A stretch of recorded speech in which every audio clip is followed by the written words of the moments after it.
Hey, how you doing, Mets fans? It's Pete here again with another episode of Magic Mets Vlog. And yesterday I came across a story that I wanted to talk about, and that's that the Mets could end up completing a trade with the Mariners before opening day for either Brad Miller or Nick Franklin. This story was from ESPN New York's Adam Rubin, so it's probably pretty legit.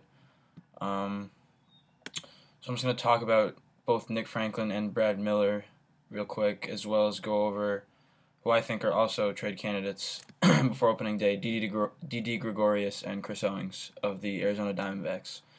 So let's get started. Nick Franklin.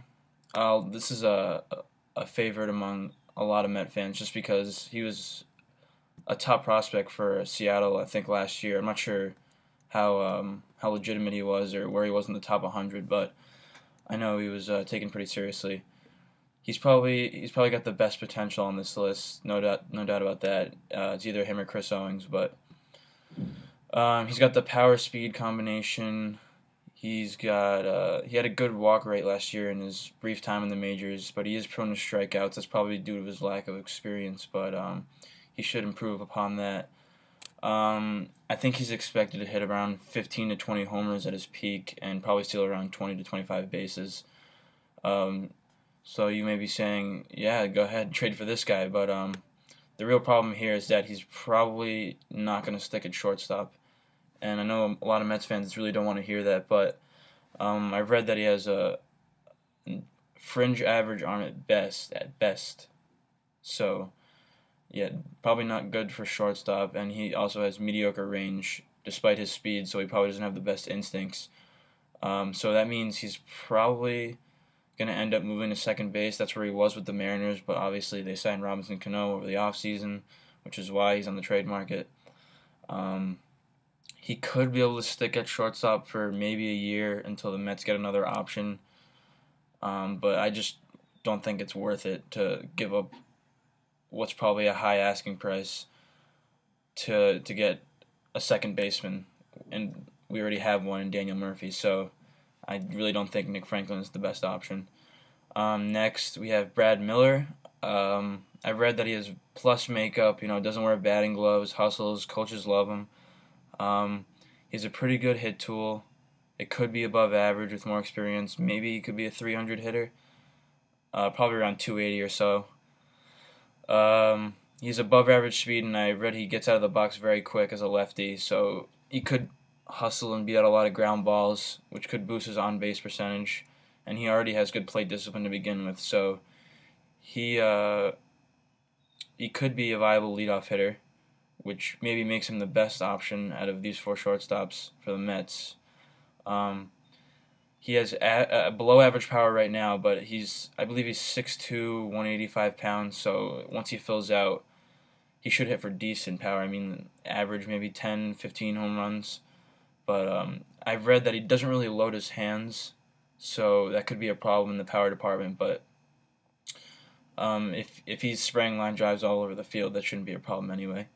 At shortstop, on defense, he has good range, solid instincts, but I've read that kind of has shaky hands, which could move him to second base. So he's another not as big a question mark as Nick Franklin, but he is another risk maybe.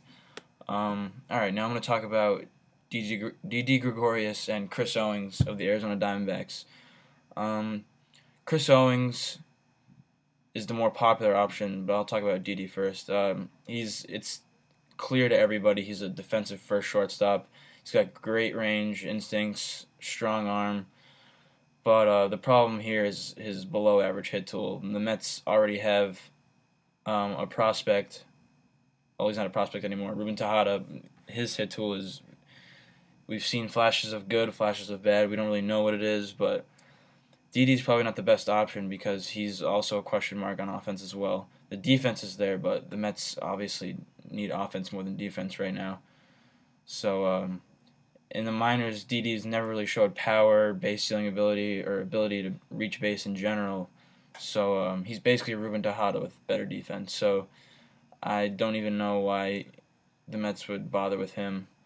Um, Chris Owings is probably comparable ceiling to Nick Franklin. Um, From what I've read on him, he's a free swinger. He swings through a lot of pitches, not fastballs, or breaking balls and changeups. He's got very quick wrists, which kind of makes up for that. So he'll hit for pretty decent power, maybe 15 home runs around there. He's got decent speed, could steal some bases, 20 per year maybe. At shortstop, good instincts, decent range, and a solid arm. So he definitely could stick at shortstop, I think, for the long term. But the problem I see with him really is that since he's a free swinger, he'll probably always be up there in strikeouts. Maybe his on base percentage won't ever be too stellar. So he's probably either a two-hole hitter or a bottom of the order hitter. And the Mets, if they're trading for a shortstop, they'd probably like him to bat leadoff because obviously they're lacking a viable leadoff option right now. And I'm not even going to get started to why I think Eric Young Jr. is not a leadoff option for them. But anyway, the main problem with most of these guys I have is that they're all unproven. We already have Ruben Tejada, who's unproven, so why give up the prospects just for a tad more upside? But I mean, I could see them taking a gamble if they were already in a position to win. Then you maybe make a trade to get Nick Franklin or Chris Owings to put him over the edge. But they're really not in a position to lose out on a trade where the person they receive is a complete bust and they end up giving away like 2 or 3 pitching prospects. I mean, it took the Mets 4 years now to build up the farm system again. I would not give them away unless we're getting a sure thing back in return. We absolutely need to win again as soon as possible, and I think the best option for them is probably to stick with Ruben Tejada. I know a lot of Mets fans don't want to hear that. They're sick of this guy. Well, so am I, kind of, but what other options do we have? We have Stephen Drew. I wouldn't be mad if they signed Stephen Drew, but he's just really an unexciting option. And I think Tejada, if he's what he was in 2012, could be a lot better. I really wanted the Mets to sign Emilio Bonifacio as Tejada insurance. I know he's not the greatest shortstop, hasn't played there since 2011, but would you rather have Bonifacio in the lineup or Omar Quintanilla in the lineup? Let's be honest. Probably Bonifacio. So, yeah, like I mentioned, 3 options I see in my mind are sign Stephen Drew, stick with Tejada, which is a bit risky, but whatever, or trade for a proven shortstop. All right, thanks for watching. I wrote a post on Metsmerized Online in December going over all of the potential trade options for Sandy this offseason, and all 4 of these guys are on the list. So I'll post that, or I'll put that in the description, so you can take a look at that. And yeah, I'll see you in the next video. Thanks for watching.